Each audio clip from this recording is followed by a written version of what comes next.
బాలు కేరళను చూస్తుంటే చాలా మనసుకి చాలా సంతోషంగా ఉంది. అవును బాలు, వారానికి ఒకసారి ఈ సముద్రం ఒడ్డుకు వచ్చి ఈ వాతావరణాన్ని ఆస్వాదిస్తుంటే చాలా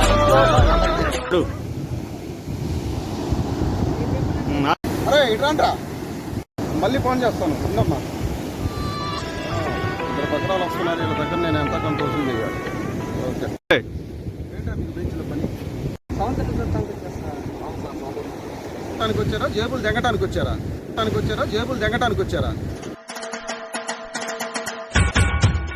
లేదు సార్, నిజంగా సముద్రం చూడటానికి వచ్చాను సార్. అవును సార్, నిజమే సార్. బీచ్లో క్రైమ్ జరుగుతుందని నాకు సమాచారం వచ్చింది. మీరే నేను నాకు అనుమానంగా ఉంది. స్టేషన్కి వెళ్తారా? సార్ నేను కాదు సార్, విజయ్ నా దగ్గర డబ్బులు నొక్కాలని చెప్పని ఏదైతే. అవును బాలు, ఈ వాళ్ళకం చూస్తే మన కాడ ఎలాగోలా డబ్బులు లాగేలాగా ఉన్నాడు. మా ఊర్లో పెద్ద సమస్య ఏదైనా ఉంటే ఇదేనయ్యా. ఎలాగోలా వెళ్ళి జారుకుందాం. ఇట్రాంట్రా. నమస్తే ఎస్ఐ గారు. నమస్తే సార్. ఛాన్స్ మిస్ అయిపోయిందిరా.